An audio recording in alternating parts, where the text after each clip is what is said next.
Good evening, everyone. I'm Alyssa Ashe. Thank you so much for tuning in to my nightly news recap here on Right Side Broadcasting Network. So glad to have all of you and hope you are doing well.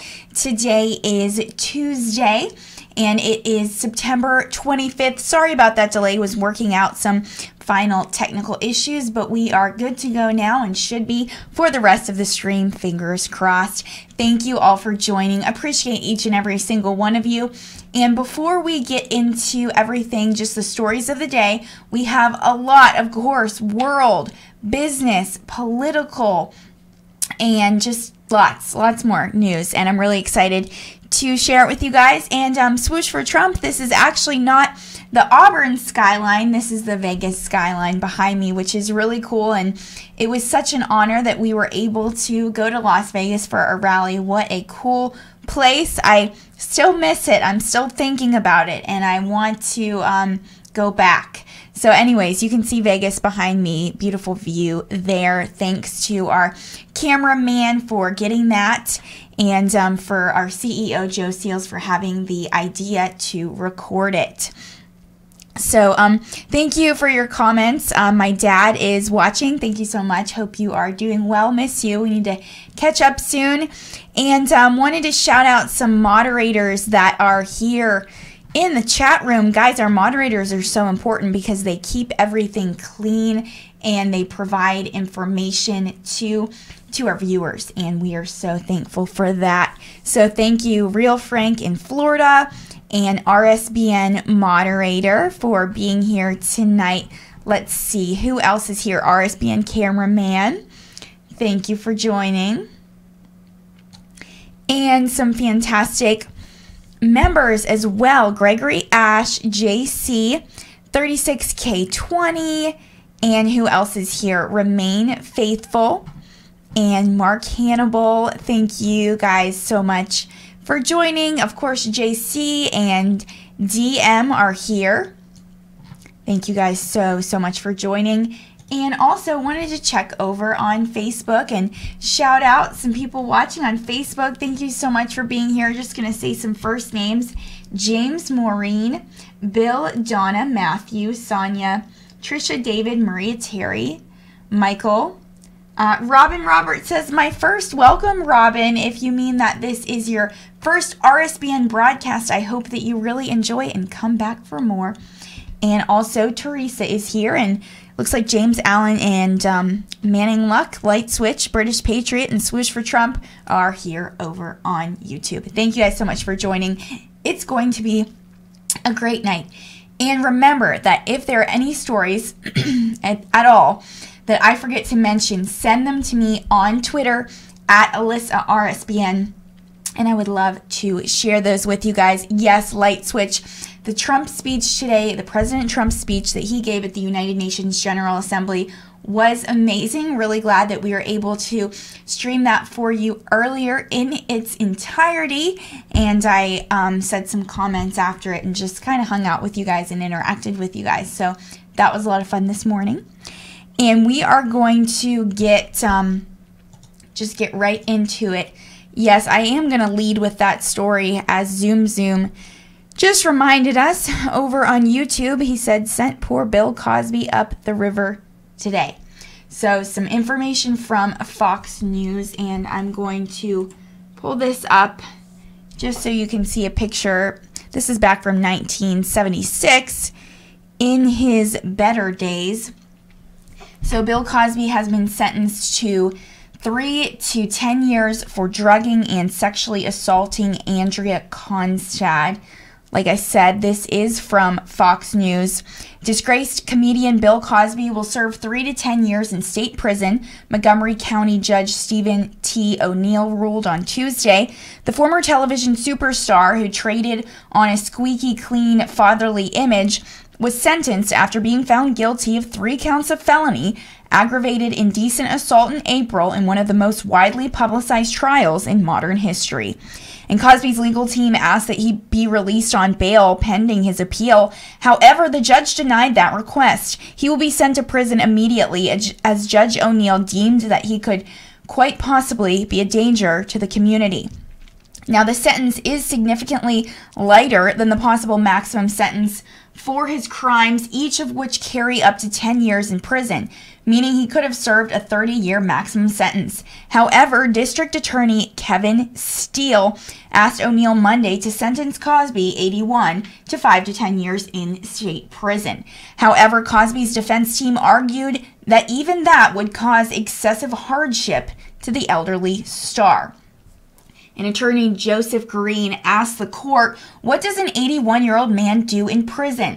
How does he fight off the people who are trying to extort him or walk to the mess hall? However, Cosby's accuser, Andrea Constad, as well as the more than 60 women who have come forward with allegations against him in recent years, argued that the man once heralded as America's dad should not get a pass for his crimes just because of his age and status. And Constad said in an impact statement to the court, I wasn't sure what actually happened, but the pain spoke volumes. The shame was overwhelming. Self-doubt and confusion kept me from turning to my family or friends as I normally did. I felt completely alone, unable to trust anyone, including myself. And Cosby's sentence comes after a lengthy trial that resulted in one mistrial and eventual guilty verdict over accusations from former Temple University employee Constad.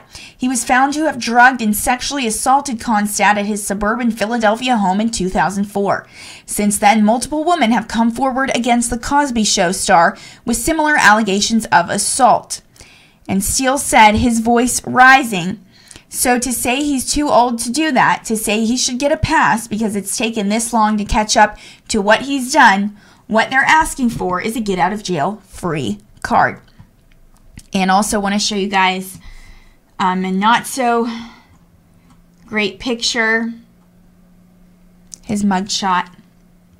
And this is at the Montgomery County Correctional Facility. So more information from Fox News. The first part of sentencing hearings focused on the prosecution's efforts to label Cosby a sexually violent predator, despite efforts from Cosby's defense team to argue that he is no longer a threat to anyone. Judge O'Neill ruled Tuesday that Cosby will be given that label. The classification means that Cosby must undergo lifetime counseling and report quarterly to authorities. His name will appear on a sex offender registry sent to neighbors, schools, and victims. Cosby's trial was heralded as the first major celebrity trial of the #MeToo movement, and the first to result in a conviction. Cosby's reputation sank after comedian Hannibal Buress fought up the numerous sexual assault allegations against the comic in 2014. Since then, more than 60 women have come forward with allegations against him.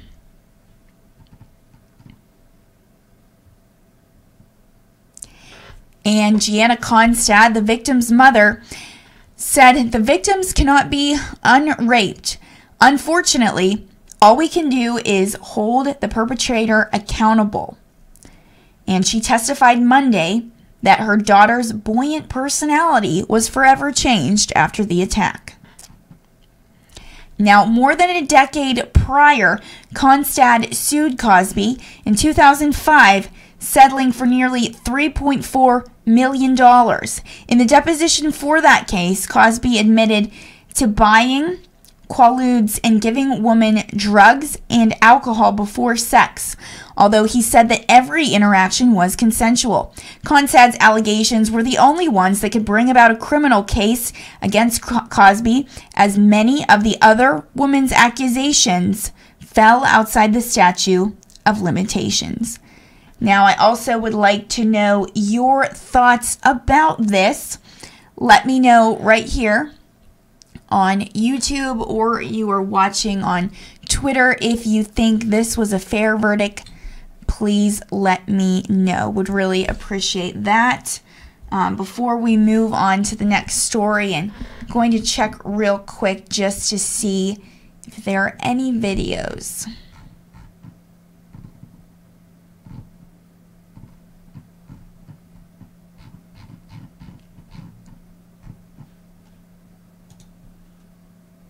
I want to bring in Judge Andrew Napolitano.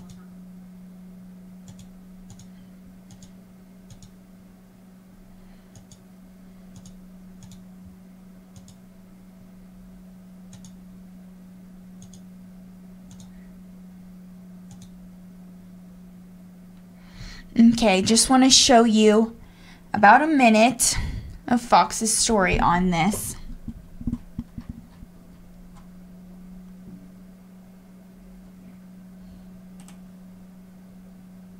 I want to bring in Judge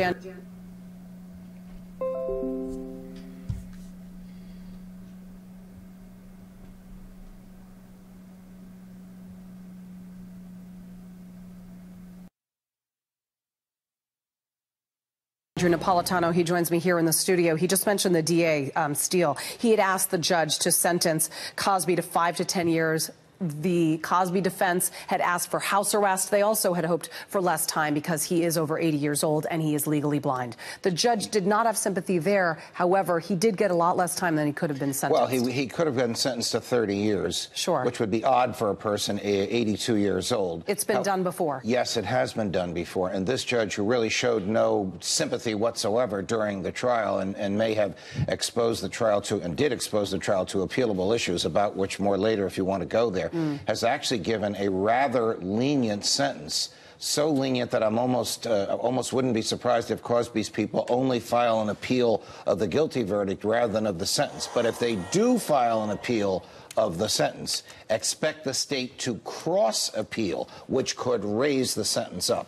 Right now, between 3 and 10 means he must serve 80% of 3, so 2 3/4 years in jail. Thereafter, it's up to prison officials, based upon his health, his demeanor, his work in the prison, his attitude in the prison, whether. So definitely going to be a hard road ahead for him. You heard them say that he was legally blind, and also the judge did not have sympathy on that. But depending on his actions, that could determine how long he stays in prison and if his sentence is shortened or not. So I want to move on right now to the next story. Now, as you know, President Trump delivered a fantastic speech at the United Nations General Assembly today. Many of you were watching earlier. It was a really great speech. And of course, during this speech, he was questioned about Judge Kavanaugh. And so wanted to pull up some information about what he said there as we look into this a little bit more and await the Kavanaugh hearing with Christine Blasey Ford. That is actually Thursday. That is going to be a very, very long day, but we are excited to bring it to you starting early in the morning. And then the Senate Judiciary Committee actually confirmed that they will be voting on Kavanaugh Friday morning. So fingers crossed that will not get delayed again. And also wanted to shout out, thank you so much over on YouTube. We just got a donation. Thank you from Ray Chin, $20. Thank you, Ray, for always supporting us and donating and helping RSBN thrive. We really, really appreciate you. Thank you so much. Okay, so going to dive right into this. And this is some information from Reuters News.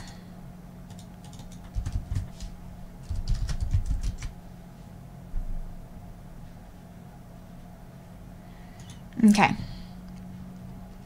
So President Donald Trump fighting to shore up his nomination of Brett Kavanaugh to the U.S. Supreme Court in a divided Senate on Tuesday called sexual misconduct allegations against the judge a con game being played by the Democrats. And President Trump's escalation in his rhetoric defending Kavanaugh came as the Republican-led Senate Judiciary Committee announced the hiring of a woman lawyer who is an expert sex crimes prosecutor to question one of the nominees' accuser, Christine Blasey Ford, at a high-stakes hearing scheduled on Thursday. Now, the committee also scheduled a vote on Kavanaugh's nomination for Friday at 9:30 a.m. Senior Senate Republicans said a vote in the full Senate could happen as early as next Tuesday. Now, in a break from convention, the outside lawyer, whose name was not released, will question Ford and Kavanaugh on behalf of the committee's Republican senators, 11 white men. Typically, senators do the questioning themselves. Now, the move brought a rebuke from Senator Kamala Harris, a Democratic member of the Judiciary Committee. And Harris said in a Twitter posting, by hiring a private attorney to cross-examine Dr. Blasey Ford, Republicans are trying to intimidate her and avoid being held accountable by voters. Now, Senate confirmation of Kavanaugh, a conservative federal appeals court judge chosen by President Trump for a lifetime post on the high court, has been imperiled by the decades-old allegations by Ford and another woman, Deborah Ramirez. And Senate Majority Leader Mitch McConnell told reporters, "We're going to be moving forward. I'm confident we're going to win, confident that he'll be confirmed in the very near future." Now, Ford, a university professor in California, has accused Kavanaugh of sexually assaulting her in 1982 when both were high school students in Maryland. Ramirez accused Kavanaugh in an article published on Sunday in the New Yorker magazine of exposing himself to her at a drunken dormitory party during the 1983-84 academic year at Yale University. And Kavanaugh has denied both allegations.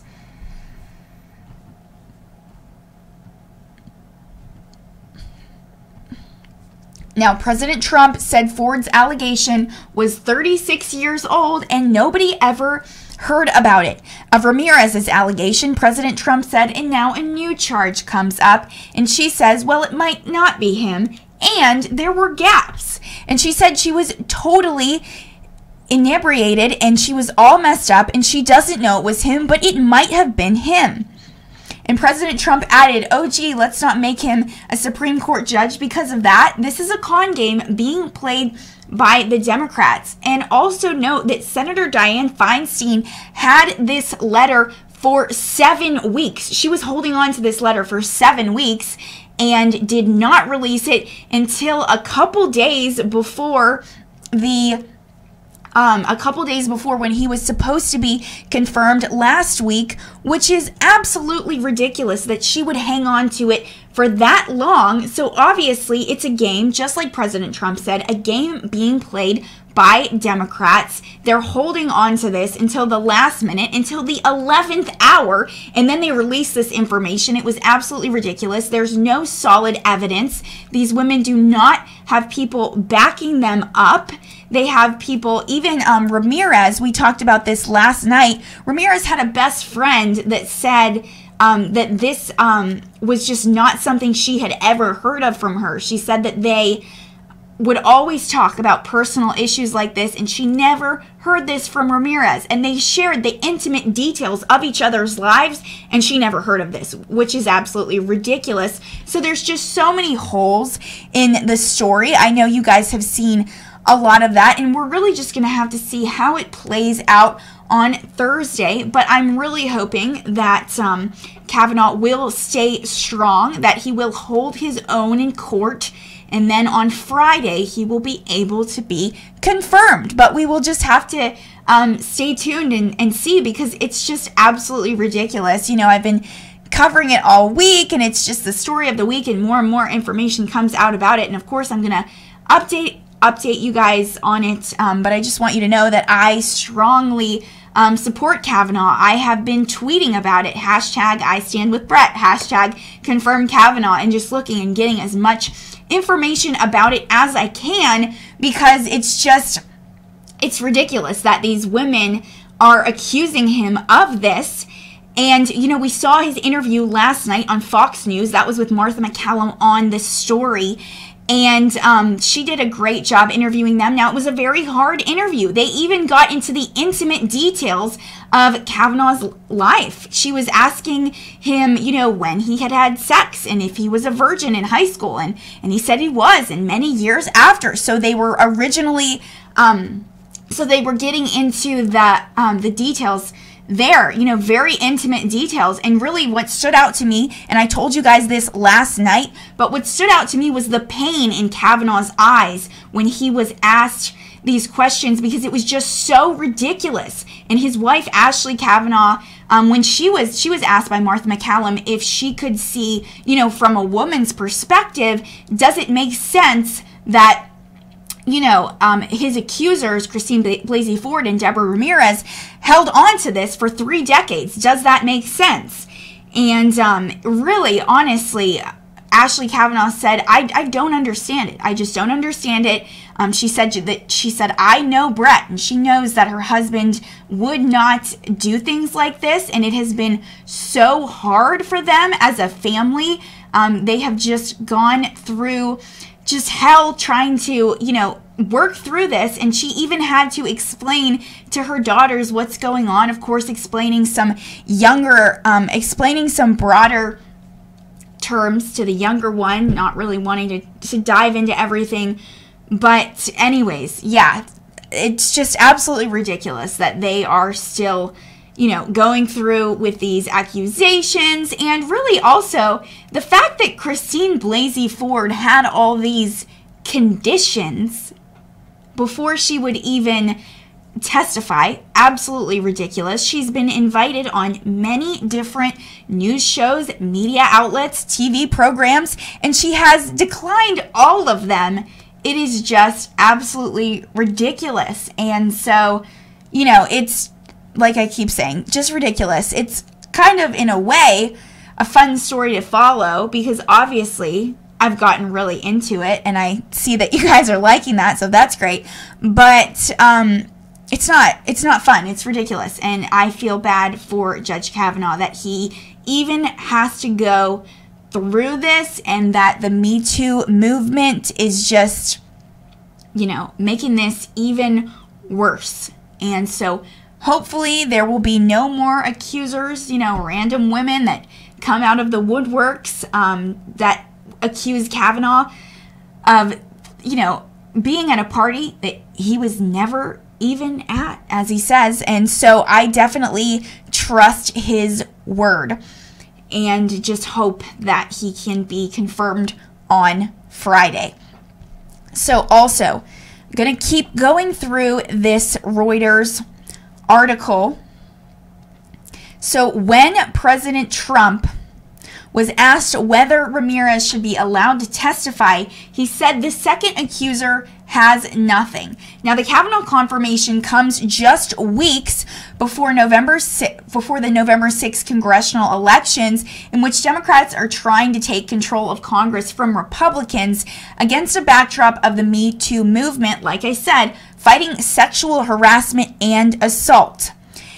And Kavanaugh's confirmation would firm up conservative control for the Supreme Court and advance Trump's goal of moving the high court and the broader federal judiciary to the right. Now, Kavanaugh and his Republican allies have framed the allegations as part of a smear campaign by Democrats who have opposed his nomination from the beginning. Now, Republicans hold a slim 51-49 Senate majority, meaning Kavanaugh's confirmation process prospects may hinge on the votes of a handful of moderate Republican senators who have not yet announced their intentions. They include Senators Lisa Murkowski, Susan Collins, and Jeff Flake. Now, comments by Murkowski on Tuesday after she met with McConnell could be an ominous sign for Kavanaugh. Murkowski told reporters, "We've kind of moved beyond the qualifications for the nominee, and it has become more about whether or not women who have been subject to any form of assault, violence, intimidation are to be believed. That's a different decision than is Judge Kavanaugh qualified," because we obviously know he's qualified. So McConnell said the outside lawyer would question Ford in a respectful and professional way. The panel's Democratic senators, 4 women and 6 men, were expected to question Ford and Kavanaugh, but those details were still not final, according to Senator Dick Durbin. Now, Ford's legal team on Monday had objected to the possibility Republicans would use an outside lawyer to question her. And Ford, a psychology professor at Palo Alto University in California, said in an interview published in the Washington Post last week that Kavanaugh attacked her and tried to remove her clothing while he was drunk at a party when he was 17 years old and she was 15. Now, in an interview with Fox News aired on Monday night, Kavanaugh said he never sexually assaulted anyone, had always treated women with dignity and respect, and did not have sexual intercourse or anything close to sexual intercourse in high school or for many years thereafter. Now, regarding alcohol, he said he never drank so much that he could not remember what happened the night before. And he also said in the interview, I think all of us have probably done things we look back on in high school and regret or cringe a bit. But that's not what we're talking about. We're talking about an allegation of sexual assault. I've never sexually assaulted anyone. And he said, I'm a good person.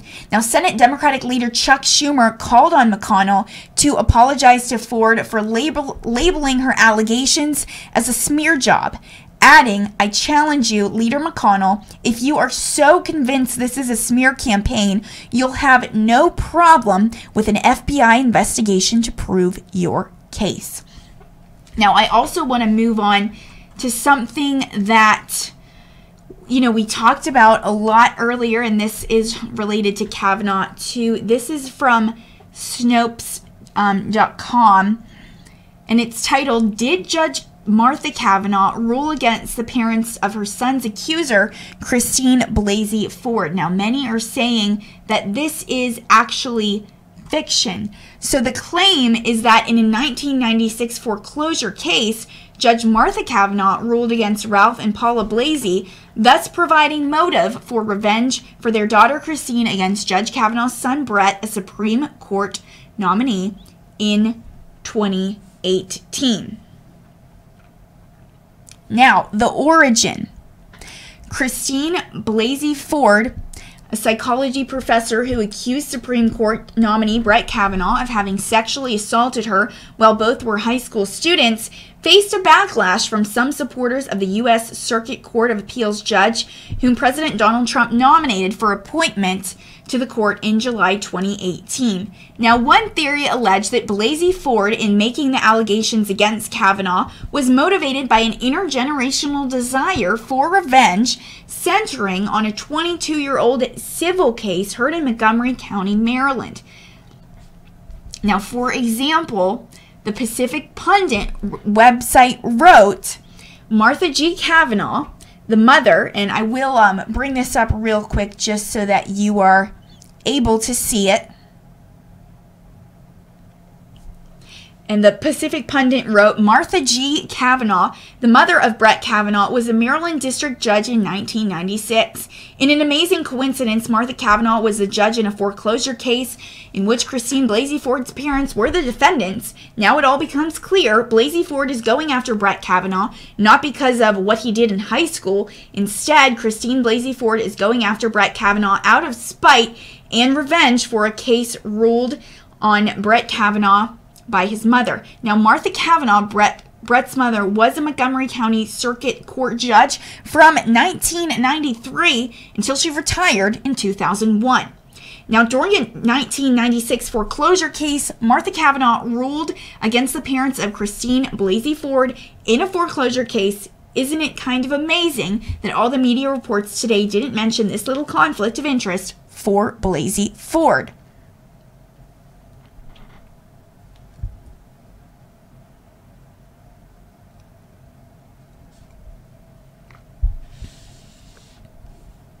Now, similarly, the Powerline website wrote, it looks like Brett Kavanaugh's mother, Judge Martha Kavanaugh, ruled against the parents of Christine Blasey Ford, the woman who accuses Brett Kavanaugh of sexual assault. Court documents show the losing party in a foreclosure case Martha Kavanaugh heard to be Ralph and Polly Blasey of Potomac, Maryland.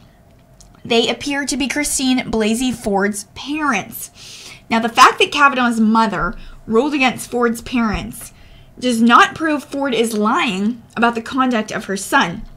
her allegation coming so many years after the fact and without a description of when or where the event supposedly occurred is probably not susceptible to being ruled out conclusively. But there now seems to be a motive beyond partisan politics for Ford to make up or significantly embellish her story so long after the fact.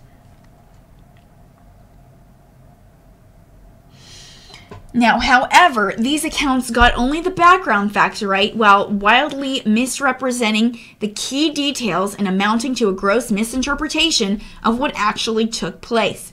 Martha Kavanaugh did preside for certain parts of a 1996 foreclosure case involving Ralph and Paula Blasey, who are indeed Christine Blasey Ford's parents.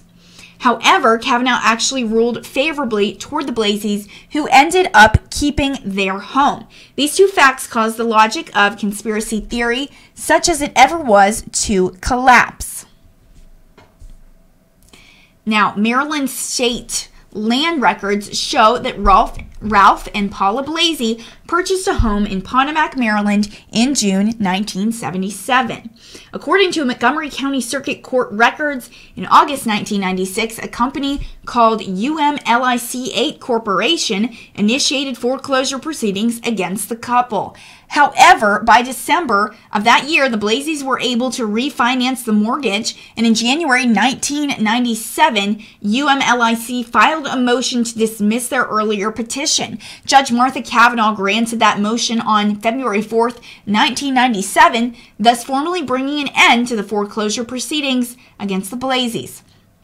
Now, the claim that Kavanaugh ruled against Ralph and Paula Blasey, central to the conspiracy theory about their daughter's sexual assault allegations made 21 years later, is therefore false.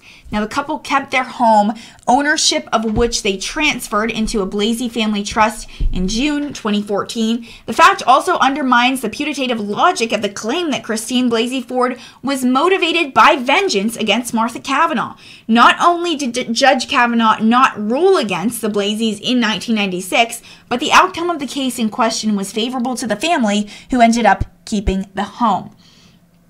Now, not only does the foreclosure claim constitute a failed, factually baseless attempt to just impugn the motives of Christine Blasey Ford in giving up her anonymity to make several assault allegations against a would-be Supreme Court justice, but it offers a prime example of a common feature of many conspiracy theories, making coincidental and tangential encounters for meaningful and substantial conflicts and connections. So that is really interesting that this source is saying that those claims are actually false, but of course they do have a good background as to why many news organizations believe that they are true. Now, I also wanted to take a second for those of you that may not be familiar with us to tell you a little bit about Right Side Broadcasting Network, who we are and what we do. So we are actually a conservative news network, if you can't tell, and we are online. You can find us here wherever you're watching. You can find us on our website, rsbnetwork.com. We're on Facebook, Twitter, YouTube, and Periscope. And we have an Instagram too. So we like to bring you guys, the news as it happens, but something that RSBN is really big on is that we actually go to President Trump rallies all around the country. We have the honor and opportunity to get in the middle of the crowd and to really get to know some true patriots. We ask them questions as to, why they're there, why they support President Trump, and what the president means to them. And of course, I always ask their favorite qualities of President Trump. That's always a fun question to ask. So we really get to just get in the middle of the crowd, to really be a part of the experience, to just get to know people and to get to know their stories. That is so important to me, that we are sharing their stories with you. So as you can guess, traveling to these rallies is very expensive, whether we're sending a crew of 3 or a crew of 5. Of course, it's still expensive, about $5,000 for each rally, even though we do try to drive to the closer ones. So we actually have a couple coming up. We have one this Saturday in Wheeling, West Virginia, that we're excited to go to. And we have one that we are also excited to go to on Monday in Johnson City, Tennessee. And there might even be one a couple days after that, so stay tuned. Also, thank you so much. We just got a $5.99, I believe. Tell me if I'm right, Matthew. Are those Australian dollars? Thank you for that. And he says, keep up the good work, Alyssa. God bless. Thank you, Matthew. Really appreciate you and your support. Tonight and last night, I believe you donated as well. Thank you so much. And I was just going to tell everyone, actually, the ways that you can donate to help support us, help us get to these rallies, because they are very expensive, just with the lodging and airfare and travel, you know, rental cars, gas money, food. It's all expensive. And so different ways you can donate. One way, right here, super easy on the YouTube chat. All you have to do is click the $sign down below and you will be able to donate to us. And it's really fun because it comes up in a bright message in a color, and I read it and share it with everyone, just like you saw. Just like you saw Matthew's donation. And thank you for that comment. Martin Marbles said Johnson City is very nice and scenic. Really appreciate that, Martin Marbles. Thank you so much for your comment right there. Anyways, different ways you can donate. Besides the super chat, there are a couple ways over on our website. I'm going to tell you guys. But first, thank you so much. We just got a $20 donation from Ray Chin. Thank you so much. Really appreciate you, Ray. And he says, real news deserves continued support. Good job, Alyssa and RSBN. Thank you, Ray, for your second donation of the night. Really, really appreciate that. So also going to show you guys real quick the different ways that you can actually donate from our website. So you just go to rsbnetwork.com/donate.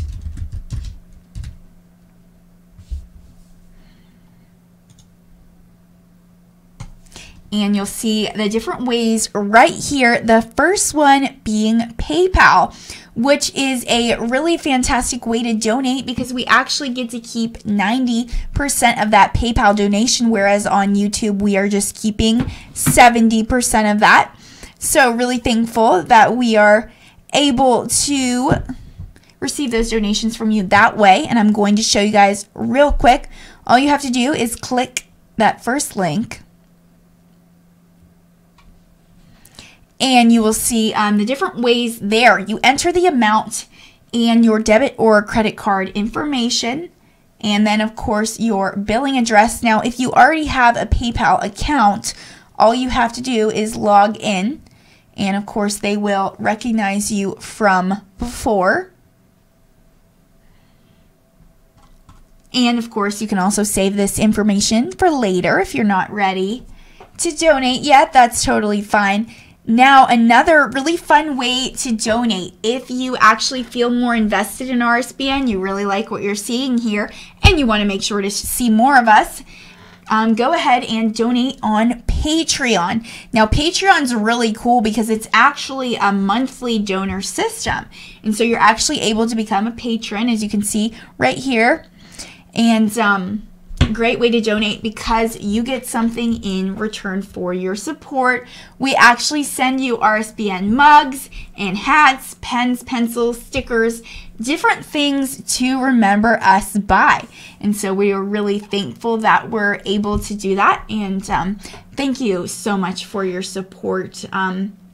Just want you to know it is not unappreciated and we do not take it for granted.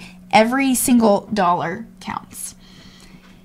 And so if you don't want to donate on Patreon, you know, maybe you're not comfortable donating online, you're a little more old-fashioned, as one of our great reporters, Tom O'Neill, always says.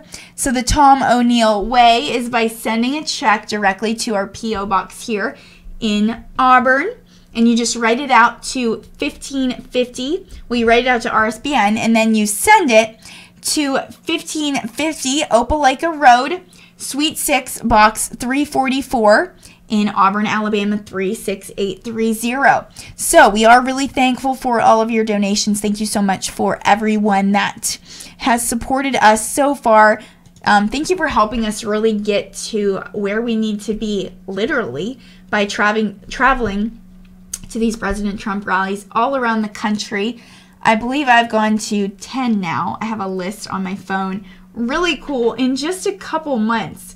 So I never imagined that I would be able to see the president 10 times in a couple months. You know, each speech, he brings something new. He has an edge, just depending on where he is. And of course, he'll focus on those candidates.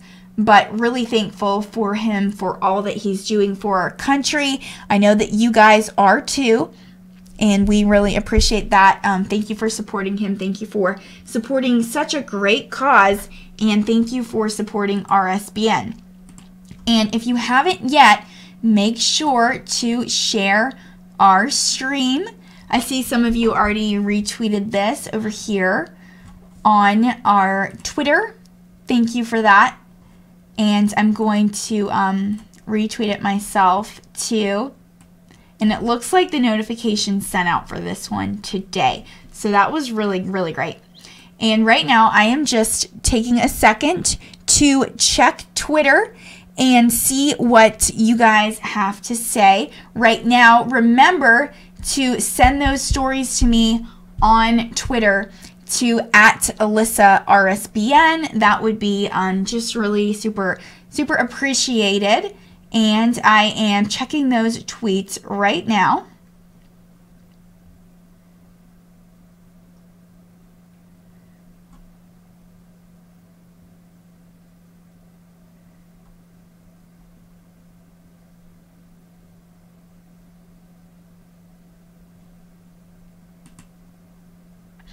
And yes, I'm going to show you guys this tweet real quick. I want to see who, looks like Mrs. Handy Roo. Thank you so much for sending that. Really appreciate that. Okay, I'm going to show this to you guys. So this is actually from the Senate Judiciary Committee. It says Chairman Grassley doesn't want another media political circus like the Dems displayed during Judge Kavanaugh's initial hearing. The best way to do this is to depoliticize the process. The majority has hired an expert sex crimes prosecutor as investigative staff counsel for Tuesday. So going to leave that up for a second just so you guys can really digest it.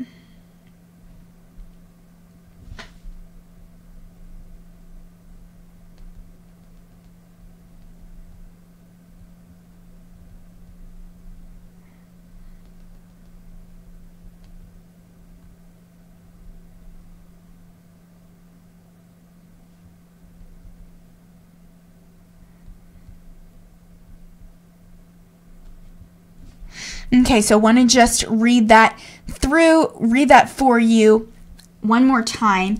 Chairman Grassley doesn't want another media political circus like the Dems displayed during Judge Kavanaugh's initial hearing. The best way to do that is to depoliticize the process. The majority has hired an expert sex crimes prosecutor as investigative staff counsel for Thursday. So big shout out to Miss Handy Roo. Thank you so much for sharing that with me. Really appreciate that.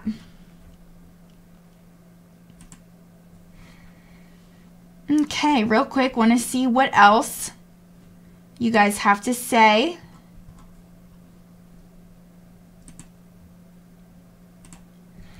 Okay, awesome. Wanted to shout out over on YouTube. We just got 1111 from Little Lord Fauntleroy. Thank you so much, Little Lord. Hope I pronounced your name right there. Really appreciate that donation. That's really going to help us get to the next rally. And so we are just super thankful for that. Thank you for all your support of RSBN and just being a fantastic supporter. Also, thank you so much. We just got a $5 donation from Stephen Myers. Thank you so much, Stephen. Really, really appreciate you and all of your continued support.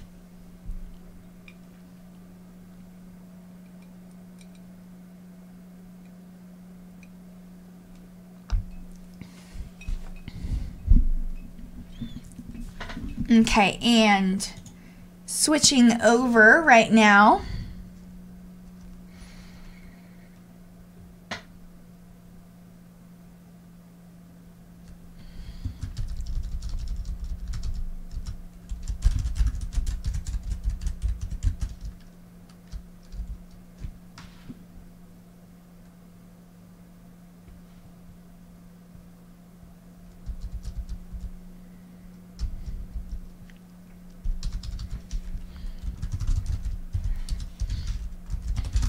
And I see some of your comments over on the YouTube chat, and so I want to bring up some of that. Also, wow, thank you so much. We just got $10 from Lemon Crinkles. Hopefully you pronounced that right. Thank you so much, Lemon. Really appreciate you.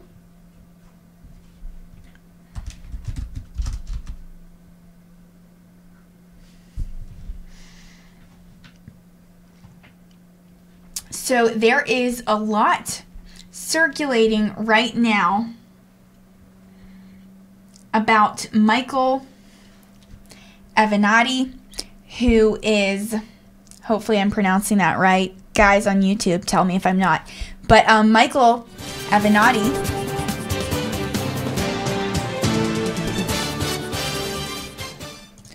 sorry, that just played again. But welcome to the second hour of Right Side Broadcasting Network's Nightly News Recap. I'm Alyssa Ashe, and I am removing that so that it doesn't do it again. Anyways, okay, so a lot of you guys were asking about Michael Avenatti, who is known as the creepy porn lawyer, and how he was pranked by internet trolls on 4chan. And I know many of you are familiar with 4chan and QAnon, asking if I report about QAnon. Still learning more about QAnon, honestly, but trying to look into it as much as I can. So, okay, going into this, we are going to look at this town hall article. So there is another allegation lobbed against Brett Kavanaugh. It hasn't been given much oxygen because, well, the cast of characters is suspect. Stormy Daniels' lawyer, Michael Avenatti, reportedly has information that Kavanaugh and Mark Judge had a gang rape ring that operated in the 1980s. Now, Judge is a man Christine Blasey Ford cited in her allegation of an attempted sexual assault by a drunken 17-year-old Kavanaugh at a high school party. Judge and everyone else mentioned as a potential witness refuted her story. There are no witnesses, there's no evidence, and Ford can't remember key details about the incident, like why there was a party in the first place, how she got there, who owned the house where it was held to some 30 plus years ago. The allegation is thin. It's evidence-free, but it's plunged the whole nomination into chaos. There's a hearing on this development set for Thursday, but back to Avenatti, Leah has more.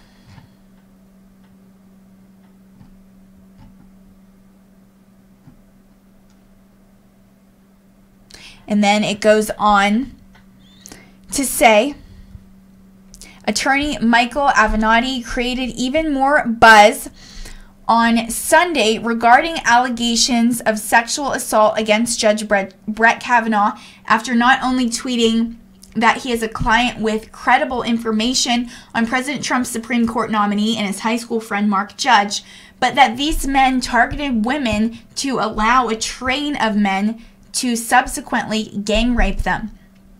And he wrote earlier on Sunday, I represent a woman with credible information regarding Judge Kavanaugh and Mark Judge. We will be demanding the opportunity to present testimony to the committee and will likewise be demanding that Judge and others be subpoenaed to testify.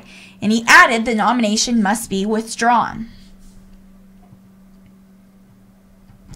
Also, there is a yearbook entry that Avenatti brought up on social media, which is really ridiculous.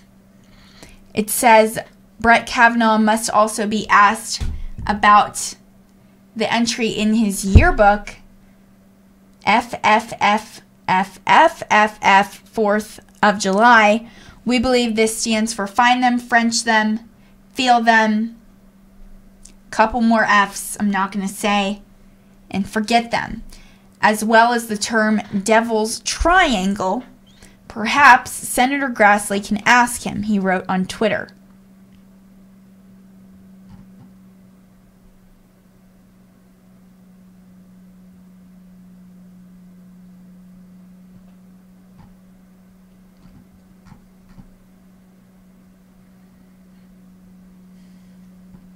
So also Ed Morrissey at Hot Air, he said, gee, how did the FBI miss that in 6 background checks? Full disclosure, my yearbooks from high school have more than one inscription that reads inappropriate things. At the time, it was adolescent wishful thinking, but now I'm pretty sure that disqualifies me for public service. Was that the code for sexual assault, Mr. Morrissey? And then he says, it's insane. It's so ridiculous that one has to wonder whether Avenatti might inadvertently crash the whole anti-Kavanaugh project with the backlash. The motives behind these attacks and their increasingly unhinged quality have become so painfully obvious that all of the claims will likely get wrapped up together in a blanket of absurdity.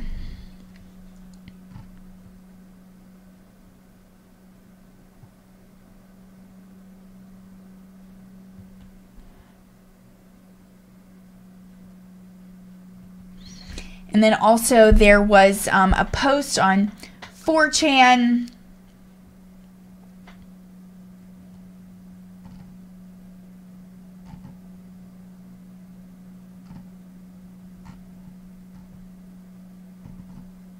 And I want to show you guys that post. Now, it does have some inappropriate words in it.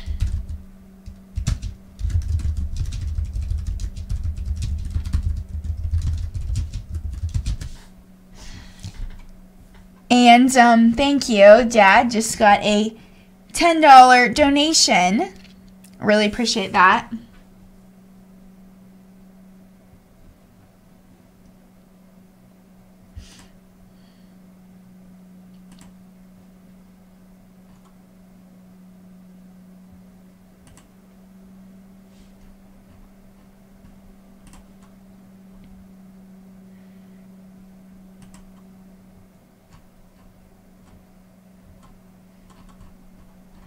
But however, on Twitter,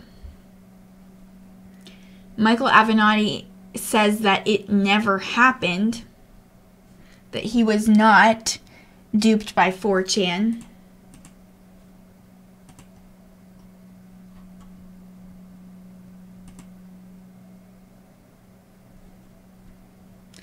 Also really interesting that right after all of this came out, he locked down his Twitter account. Look at that. Now, he is the lawyer that was said to defend the third woman who is accusing Brett Kavanaugh of sexual assault, but she has not been named.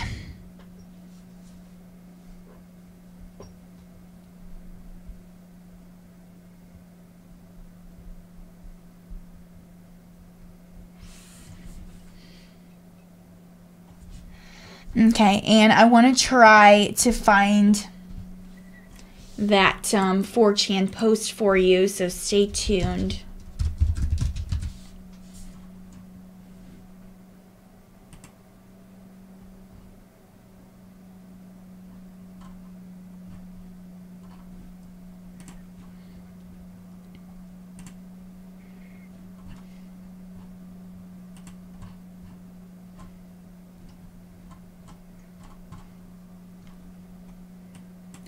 But as we are looking for it, going to share some more information for you guys right now from The Hill.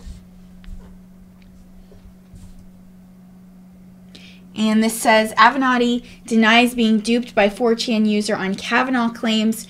Attorney Michael Avenatti on Tuesday dismissed a rumor that he'd been duped by a 4chan user with fake allegations about Supreme Court nominee Brett Kavanaugh. And he said, there's a rumor being floated that I was duped or pranked by a 4chan user regarding Kavanaugh. Avenatti, who has said he has a client with claims to make against Kavanaugh, tweeted Tuesday, "This is completely false. It never happened. It is total fabrication. None of it is true." And he added, the right must be very worried. They should be. Now, a 4chan user posted earlier Tuesday that his girlfriend reached out to Avenatti on a disposable cell phone, telling him that she had attended high school with Kavanaugh and had evidence that he trained other high school boys to gang rape girls at parties. Now, the 4chan user said his girlfriend then had Avenatti call a different untraceable cell phone, over which they pretended to be another classmate of Kavanaugh's who could confirm the entire story. Now, at a certain point, the 4chan user says his girlfriend wanted to stop the charade, so they broke the cell phones, and Avenatti's Twitter account went private this morning. Avenatti, who has become a media regular over his representation of adult film star Stormy Daniels in her lawsuit against President Trump, dismissed the rumor again when asked by CNN's Jake Tapper if there was any truth to it. And he said it never happened, none of it, no truth to it. This is a fabrication of the right because they're worried, and they should be. Now, Avenatti came forward over the weekend with what he called credible information about allegations against Kavanaugh, who has been publicly accused of sexual misconduct by 2 women. And Avenatti told The Hill on Monday that he expected his client to go public with their allegations against Kavanaugh. And Avenatti told the chief counsel for nominations for the Senate Judiciary Committee on Sunday that he is aware of significant evidence of multiple house parties in Washington, D.C. area during the early 1980s, during which Brett Kavanaugh, Mark Judge, and others would participate in the targeting of women with alcohol and drugs to allow a train of men to subsequently gang rape them. And Avenatti also stated he had multiple witnesses that will corroborate the facts, each of whom would testify publicly, and Kavanaugh has denied all the allegations against him. Now, last week, Christine Blasey Ford accused Kavanaugh of attempting to sexually assault her at a party in the summer of 1982 when they were both in high school. And Kavanaugh has unequivocally denied her allegation and provided his calendars from 1982 to the Senate Judiciary Committee, which showed no trace of the party. And Ford and Kavanaugh are both set to testify before the committee Thursday. Also, in a report from The New Yorker on Sunday, Deborah Ramirez alleged that Kavanaugh exposed himself to her at a party in college. And the New York Times reported Sunday that it passed on the story after interviewing several dozen people and finding no one with firsthand knowledge of the alleged event. Now, the New Yorker also stated in its piece that it had no eyewitnesses who could confirm that Kavanaugh was at the party in question. And Kavanaugh has also denied Ramirez's allegation, calling it a smear, plain and simple.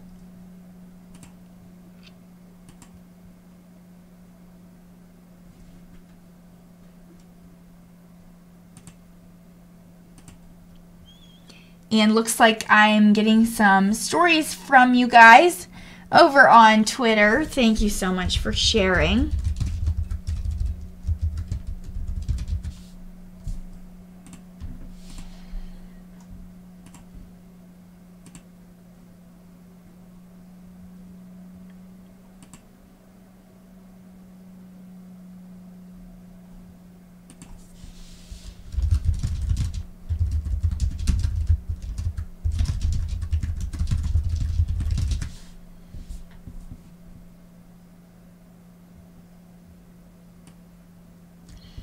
And this is good. I did not have this ready yet. Thank you so much. JC just sent me a story. He says, Alyssa, did you hear that the EU, China, and Russia going to bypass Trump's sanctions and continue to trade with Iran? Thank you so much, JC. Going to share some information about that right now. I am pulling it up right now.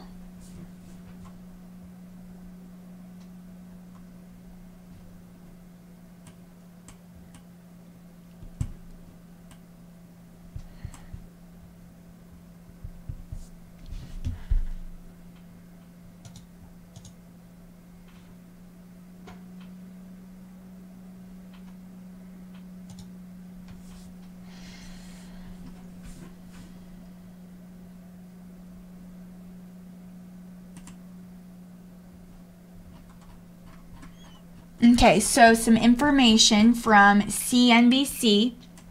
Europe, Russia, and China join forces with new mechanism to dodge Iran sanctions. And just some quick highlights before we really get into the meat of the story. European Union's foreign policy chief announced Monday that the bloc was creating a new payment mechanism to allow countries to transact with Iran while avoiding U.S. sanctions. And called the Special Purpose Vehicle, this mechanism would aim to assist and reassure economic operators pursuing legitimate business with Iran, according to a joint statement released by the remaining members of the Iran nuclear deal. So the U.S. has the power to expand its sanctions to target the mechanism, putting the venture's feasibility into doubt. And in the latest sign of the growing divide between Washington and its allies, the European Union's foreign policy chief announced Monday that the bloc was creating a new payment mechanism to allow countries to transact with Iran while avoiding U.S. sanctions. Now, called the Special Purpose Vehicle, this mechanism would aim to assist and reassure economic operators pursuing legitimate business with Iran, according to a joint statement released by the remaining members of the Iran nuclear deal, France, Britain, Germany, Russia, and China. And over on YouTube, JC says they are trying to be slick. Yes, thank you, JC.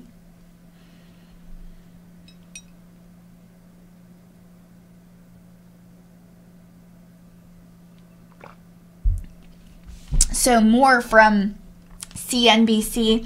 Federica Mogherini, the EU's High Representative for Foreign Affairs, told the UN General Assembly on Tuesday this will mean that EU member states will set up a legal entity to facilitate legitimate financial transactions with Iran, and this will allow European companies to continue to trade with Iran in accordance with European Union law and could be open to other partners in the world. Now, the technical details will be worked on by experts in future meetings, she said. And American sanctions have already been imposed on a number of Iran's industries, including aviation, metals, automotives, and its ability to trade gold and acquire dollars as a result of President Donald Trump's withdrawal from the 2015 nuclear deal. Now, on November 4th, a second round of penalties will fall on Iran's massive oil sector, which accounts for 70% of the country's exports. And Iran is the world's seventh largest oil producer. Now, oil sanctions also loom. The Iran nuclear deal, known officially as the Joint Comprehensive Plan of Action, was spearheaded by the Obama administration and signed by the aforementioned 5 world powers, the U.S., and Iran, lifting economic sanctions on Tehran in exchange for curbs on its nuclear program. Now, the Trump administration pulled out of the agreement in May, calling it the worst deal ever, despite U.S. allies and international agencies attesting to Iran's compliance to the deal's requirements. Now, Washington's subsequent reimposition of sanctions now threaten to cut those who transact with Iran off from the U.S. financial system. Now, this has forced numerous multinational companies and foreign investors out of the country, while the impending oil sanctions aim to push countries' imports of Iranian crude down to zero. Now, the move angered U.S. allies and the deal's signatories, who have since been searching for ways to enable their companies to continue doing business with Iran. And all of the deal's remaining members engage in trade with Iran, particularly for its oil. So the SVP will intend to serve as a clearinghouse of sorts for transactions with Iran in order to avoid involving central and commercial banks who fear U.S. penalties on their operations. It's a blatant show of defiance from foreign leaders who have expressed mounting frustration at President Trump's foreign policies, which have been characterized by trade war antics against allies and adversaries alike, as well as financial sanctions. And just on Tuesday, China's Vice Minister of Commerce stated that Beijing and Moscow could combine their efforts to counter the negative impacts of Washington's trade tariffs and sanctions on their economies.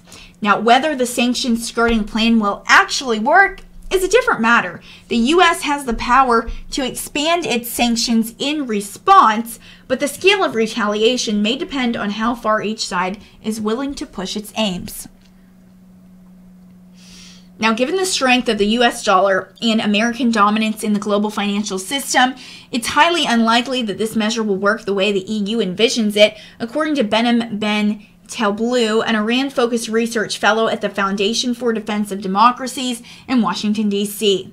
And he said, much like an attempt to set up an independent messaging service, a special purpose vehicle to facilitate trade with the world's foremost state sponsor of terrorism would be instantly stigmatized by the U.S. Washington could pressure the entity using graduated designations, much like it could any other entity attempting to conduct trade with Iran.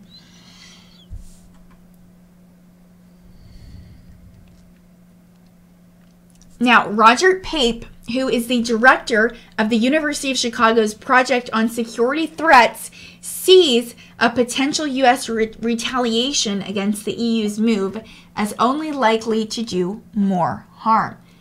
And he said, sanctioning the Europeans so they keep sanctions tight on Iran is an option, but not likely to work. Europeans have their own nationalists who could well push back, leading to a widening gulf between America and Europe that Iran and other countries like Russia can exploit.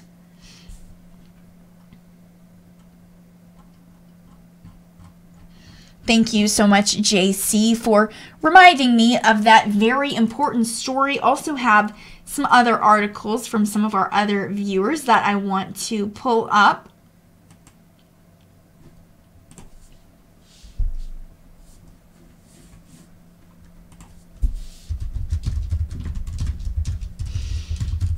Getting one ready for you right now.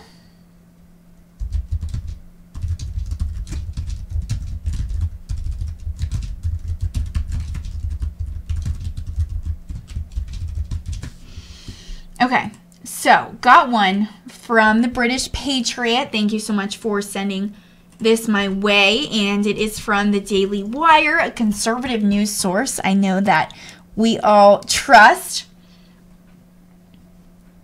So it's from the Daily Wire, like I said. Michigan Democratic candidate accused of embezzlement asked to step down. So Democratic Michigan House of Representatives candidate Jennifer Soudain has been accused of embezzling at least $100,000 from a fellow Democratic candidate during her time employed at a Southfield, Michigan-based law firm. And going to show you a picture of her as soon as we get through this So Sudane is running for Michigan House District 39 in Oakland County, just outside of Detroit. She's facing Republican Ryan Berman and Libertarian Anthony Croft in the general election. And Fox News reports that on Monday, Oakland County Treasurer Andy Meisner leveled the allegations of misappropriated money against Sudane, who was working as his re-election campaign committee's record keeper while employed at a local law firm, Goodman Acker. Now, in a statement released on Twitter, he said that Sudane has betrayed my trust and the trust of all who expected her to perform her duties honestly and in compliance with the law.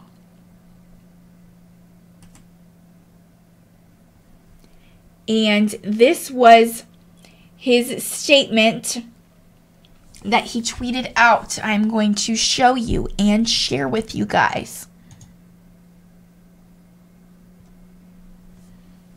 Okay, he says, shared with a very heavy heart, statement of Oakland County Treasurer, and this was just yesterday.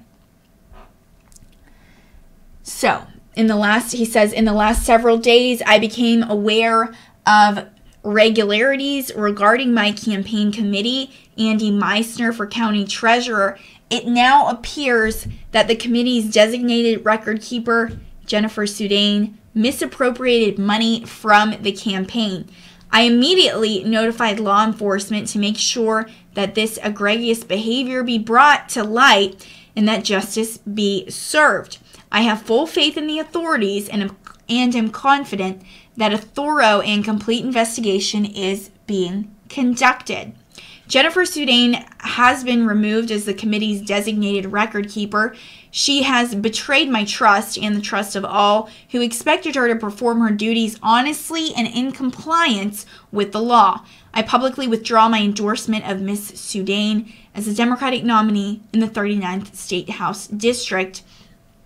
I want to emphasize that this apparent misappropriation of money relates solely to my campaign committee. No taxpayer resources were affected, and no employees of Oakland County were involved. Oakland County's strong financial controls continue in place, and its finances remain rock solid, as evidenced by our AAA bond rating and our 3-year balanced budget.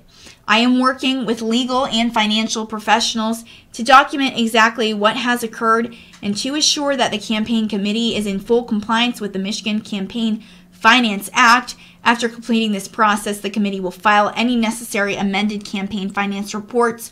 Already, I have reported the apparent misappropriation of campaign money to the Oakland County Clerk and the Bureau of Elections.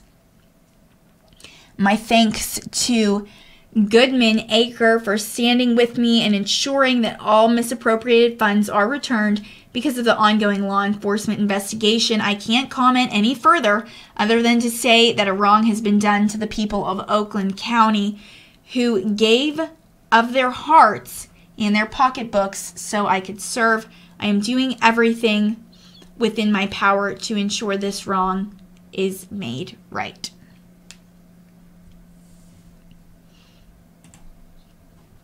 So also going back to it, and again, this is from the Daily Wire, Meisner, who had previously endorsed Sudane's candidacy for the Michigan legislature, has stated that he will no longer support her candidacy.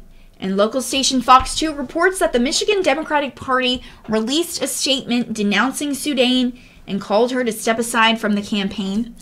And they said the allegations against Jennifer Sudane are serious, and the only appropriate response is for her to suspend her campaign, and we expect her to do so immediately. These allegations have no impact or connection to the rest of our candidates, and we remain focused on the issues that matter to Michigan families.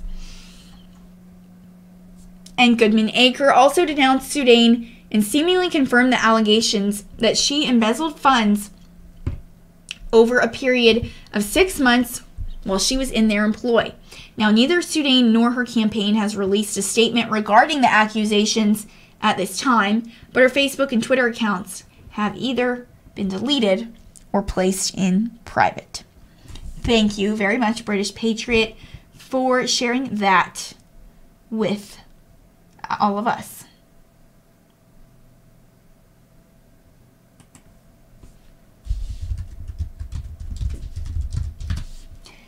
And this is great. It looks like, I'm looking right now, so 2 of you sent me the same article, which is really cool because it means it must be important.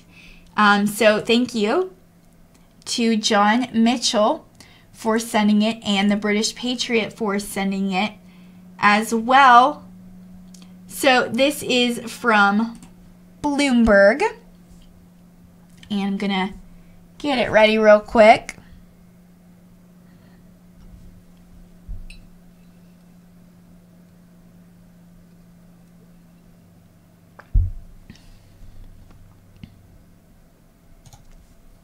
Okay, again, shout out to John Mitchell and the British Patriot. Thank you for sharing such a great story from Bloomberg. And I'm going to go through it a little bit, and I'll have a couple charts to show you guys. So millennials are actually causing the U.S. divorce rate to plummet. So Americans under the age of 45 have found a novel way to rebel against their elders. They're staying married. New data shows younger couples are approaching relationships very differently from baby boomers who married young, divorced, remarried, and so on. Generation X and especially millennials are being pickier about who they marry, tying the knot at older ages when education, careers, and finances are on track. And the result is a U.S. divorce rate that dropped 18% from 2008 to 2016, according to an analysis by University of Maryland sociology professor Philip Cohen. Now, demographers already knew that the divorce rate was falling, even if the average American did not. Their question, however, was why? And what do current trends mean for the marital prospects of today's newlyweds? So one theory is that divorce rates are falling largely because of other demographic changes, especially an aging population. And older people are less likely to get divorced, so maybe mellowing boomers were enough to explain the trend. Cohen's analysis of U.S. Census Bureau survey data, however, suggests something more fundamental is at work. Even when he controls for factors such as age, the divorce rate over the same period still dropped 8%, which is really awesome. So I'm going to show you guys a picture of that chart. So it's titled Divorce's Decade of Decline. And you can see it kind of falling and rising here back from 2008 all the way through.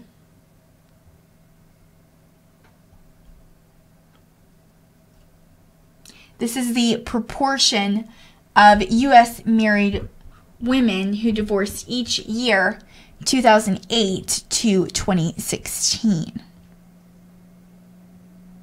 And that is true. Remain Faithful said fewer people are getting married. I actually read an article on that that was linked through Snapchat the other day that says that marriage is just not as important in our generation anymore, and more people are just living with their partners long term.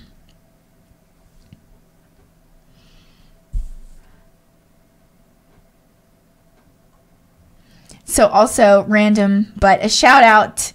My dad keeps commenting, Alyssa, it's Ashley's birthday. Yes, it is our dog's birthday back at home, and she is 14 years old. So yeah, pray for her. She's not doing too great, but she made it to 14, so that's exciting.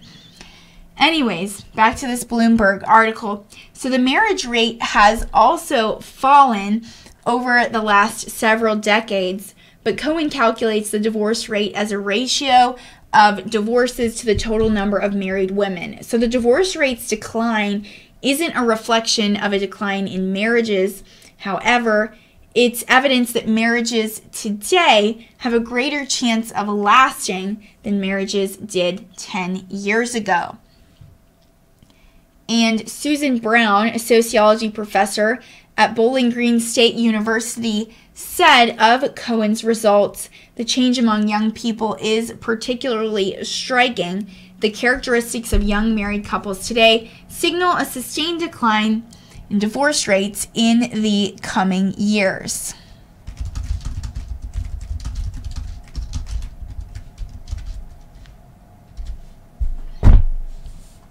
So young people also get the credit for fewer divorces because boomers have continued to divorce at unusually high rates all the way from their 60s and 70s. And now from 1990 to 2015, according to Bowling Green's National Center for Family and Marriage Resource, the divorce rate doubled for people aged 55 to 64 and even tripled for Americans 65 and older. And Cohen's results suggested this trend, called gray divorce, may have leveled out in the past decade, but boomers are still divorcing at much higher rates than previous generations did at similar ages. So another chart here is the generational divide, which shows as older Americans divorce more, younger people's rates held steady and fell. So today's young couples don't seem to be following the same path. He said one of the reasons for the decline is that the married population is getting older and more highly educated.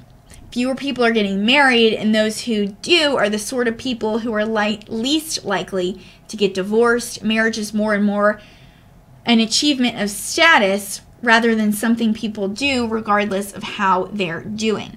So many poorer and less educated Americans are opting not to get married at all. They're living together and often raising kids together, but deciding not to tie the knot. And studies have shown these cohabitating relationships are less stable than they used to be.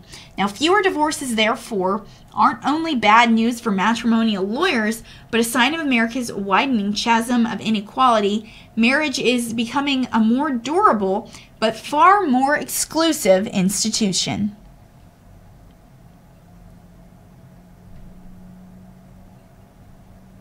So thank you so much to the British Patriot and John Mitchell for those great art. Well, the same one. You both sent the same one, which means it's important and you really wanted to hear it. So thank you so much for that. Really, really appreciate that.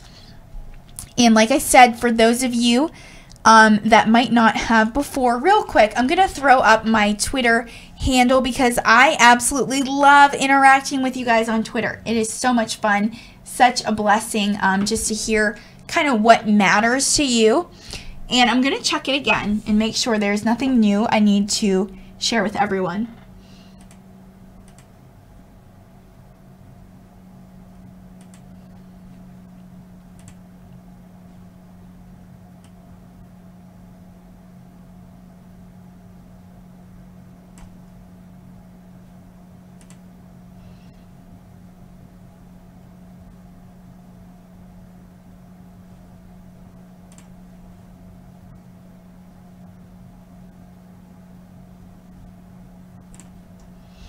And looking and seeing if there's anything new. Looks like lots of retweets there. Thank you so much. And I feel bad. I have neglected Facebook. So going to take a second and check Facebook. Make sure you guys don't have any questions here.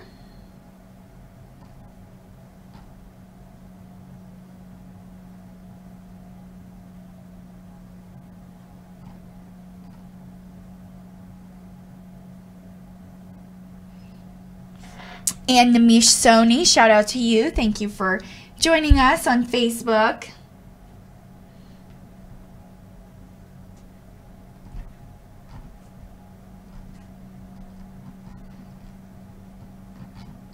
Oh, also, guys, I totally forgot, but really exciting thing. that I was going to share with you last night, but I forgot. So from our last rally, President Trump actually retweeted our tweet. I don't know if you know that, but I want to pull it up and show it to you. And then, almost forgot about it too, but we're nearing the 9 o'clock hour Central Time, nearing the end of our broadcast. So I want to go through President Trump's tweets from today, our little, Trump tweets segment. Also, I want to show you guys how he retweeted our tweet. Gonna have to go back a little bit because, as you know, he tweets a lot, so bear with me.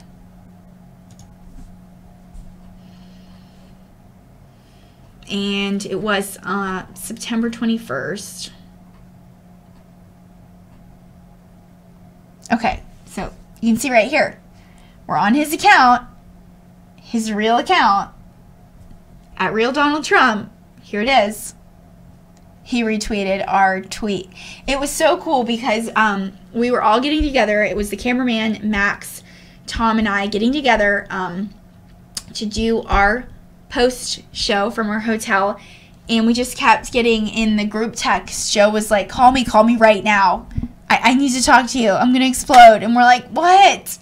And we called him and he said, President Trump retweeted our tweet, which was really cool. Apparently it's something he used to do a lot back when he was much closer with RSBN during the campaign, but he hasn't in a while. So it was just such a moment, and I was so excited standing there wearing my new pink Trump hat. It was a good time. And I want to show you guys this tweet too. It's just a view of the fantastic crowd, absolutely packed house at the JHQ Arena in Springfield, Missouri. And remember, Utah was too close to call. Okay, so now it's 8 o'clock. They closed in Texas. The polls have just closed in Texas. Donald Trump has won the state of Texas. Donald Trump has won the state of Utah. Donald Trump has won the state of Georgia. I said, wait a minute, I thought it was so close. It should go all night. No, we won like in 2 seconds. You know why? Because they're phony polls. They have phony polls. They're called suppression polls. What they do is, you win your way. And you say, Alice, I love Trump, but he can't win because the polls have him. We just can't win. Suppression. So let's go to a movie, and then sadly we'll go home and watch what turned out to be the most exciting night in the history of politics.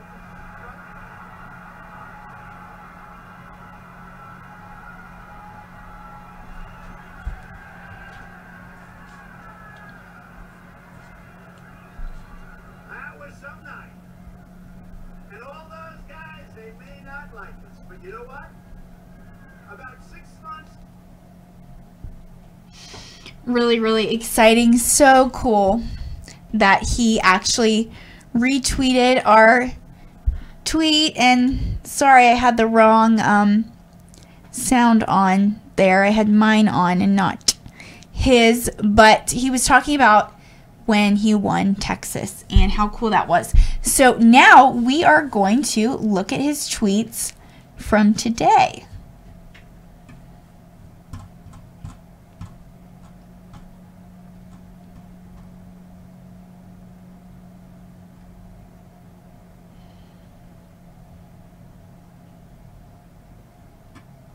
Okay, so literally we're going to look at the whole day. So 23 hours ago, he said, remember the midterms in all caps. So make sure you guys get out and vote on November 6th. And 23 hours ago, he said the Democrats are working hard to destroy a wonderful man, and a man who has the potential to be one of our greatest Supreme Court justices ever, with an array of false accusations, the likes of which have never been seen before. Obviously, he was talking about Judge Brett Kavanaugh. Now, he also tweeted out, Republican Party favorability is the highest it has been in 7 years, 3 points higher than Democrats. And this is from Gallup. And then, this is very fitting considering this week he is at the United Nations General Assembly. He said, despite requests, I have no plans to meet Iranian President Hassan Rouhani. Maybe someday in the future. I'm sure he's an absolutely lovely man.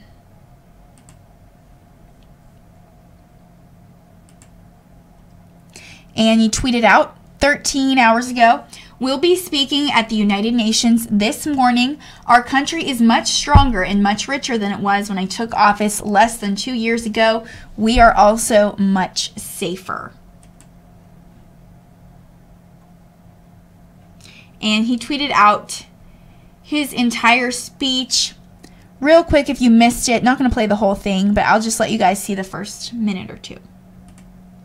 It was a really great speech. I suggest you go back and watch it. He was very eloquent, really stayed calm, held himself together. It was good.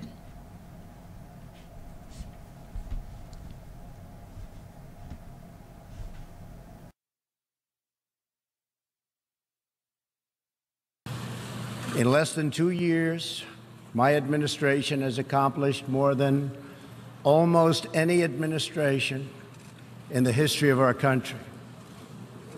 America's so true.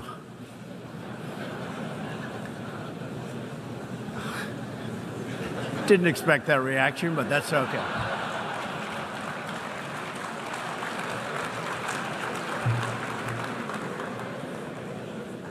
America's economy is booming like never before.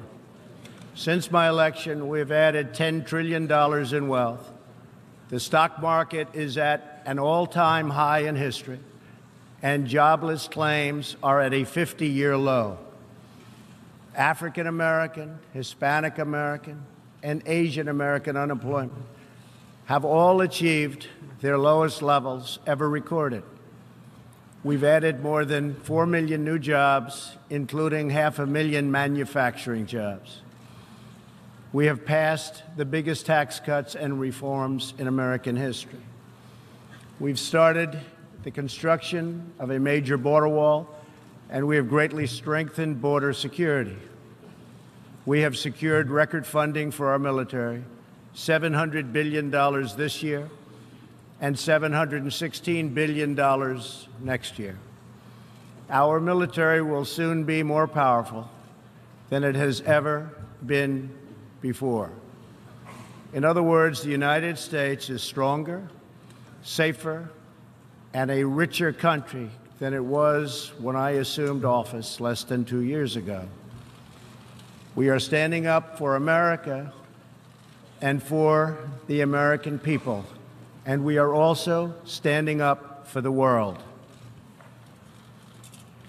This is great news for our citizens and for peace-loving people everywhere.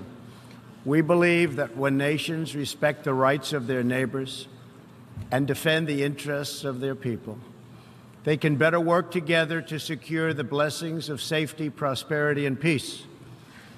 Each of us here today is the emissary of a distinct culture, a rich history, and a people bound together by ties of memory, tradition, and the values that make our homelands like nowhere else on earth.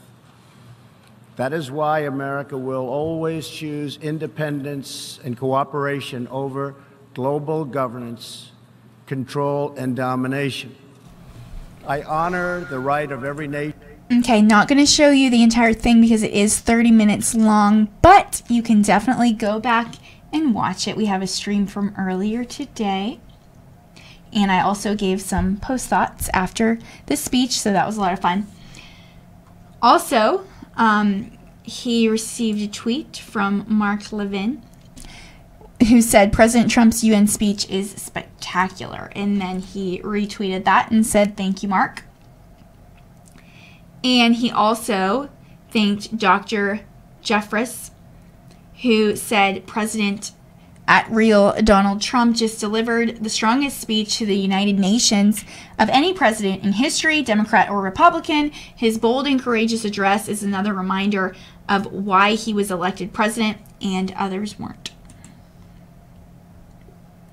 Also, 9 hours ago, he tweeted out, Rush Limbaugh to Republicans, you can kiss the midterms goodbye if you don't get highly qualified Kavanaugh approved. He also tweeted out some pictures from today during his fabulous speech.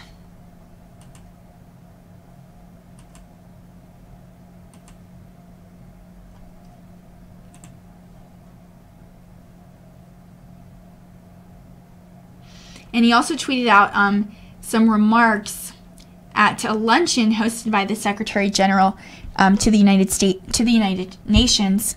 And actually, I have not seen this yet, so I want to play it for you guys.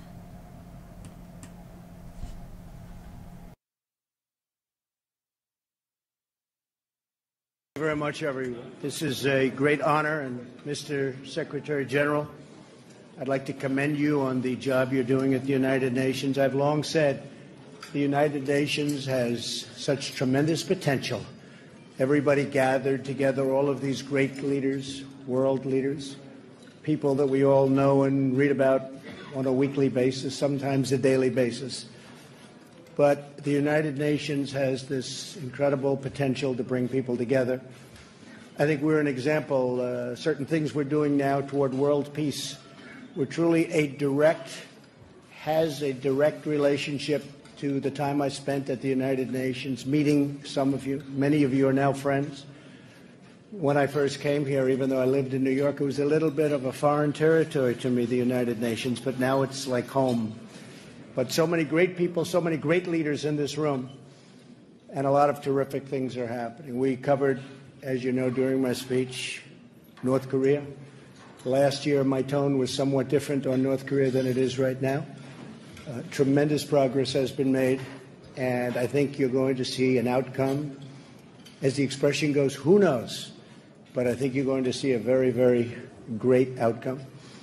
I hope that eventually some of the other countries that we have conflict with, if not warlike conflict, trade conflict, other types of conflict, a lot of those problems will disappear, I think, by next year. I want to just thank you on behalf of myself, Secretary Pompeo, Secretary Nikki Haley. So many people have such respect for the job you're doing, Mr. Secretary General. And on behalf of the United States, I'd like to toast you, and I'd like to toast the United Nations. Thank you very much. Thank you. So some great remarks there. I love that he is toasting the United Nations, as you can see, raising that wine glass. And I'm sorry about that. Over on Facebook, Teresa Broad says, was having a hard time commenting for some reason. Great job keeping us informed. Alyssa, thank you so much, Teresa. And sorry about that. And she said, did you hear that the Republicans said they more than likely will be voting on Kavanaugh on Friday? Yes, I did. Shared that earlier. Really exciting update there. Okay, now we're going to go through the rest of his tweets before we wrap it up. And good thing that you noticed that, remain faithful. President Trump did not drink the wine because he does not drink. So he also tweeted out 6 hours ago, consumer confidence rose in September, notching its highest level in about 18 years. The Consumer Board's index rose to 138.4 this month from 134.7 in August. And also he tweeted out a recap, 73rd session of the United Nations General Assembly. So I'm going to share this with you guys. It's about a minute long.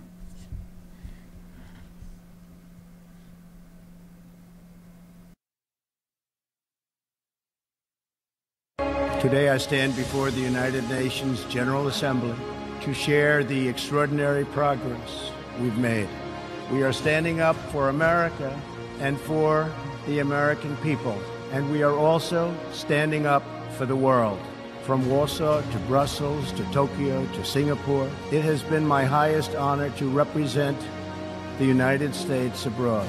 Sovereign and independent nations are the only vehicle where freedom has ever survived.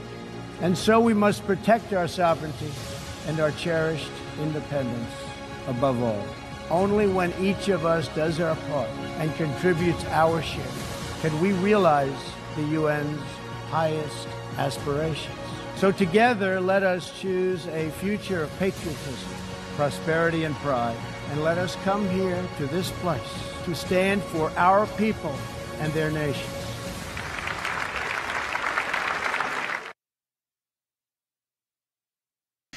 Love that. What a fantastic recap there. And I wanted to thank everyone so much for tuning in tonight to today's nightly news recap here on Right Side Broadcasting Network. It has been my honor to bring this to you guys tonight, and it has just been so much fun. I've had such a great time with you guys. You know, we've had some crazy stories. Kavanaugh, Cosby, world news, the United Nations General Assembly, divorce rates going down, which is a great thing. And just, you know, lots of different stories, a variety of stories. And I think that's something that is special about the nightly news recaps is that you don't get bored with one topic. And I really do value what you guys send to me. It really is important to us. So remember to keep supporting, keep donating so that we're able to get to those rallies this weekend and next week. It's going to be a crazy week and, you know, approaching Kavanaugh and Blasey Ford's hearing on Thursday. And then, of course, the Senate vote Friday morning. Stay tuned. We're going to be bringing you all of that coverage here on RSBN. And thank you all again so much for tuning in. Appreciate each and every single one of you. And so blessed that I get to be your news anchor. And I hope that you tune in tomorrow as well. Hope you all have a fantastic night. And once again, for Right Side Broadcasting Network, I'm Alyssa Ashe.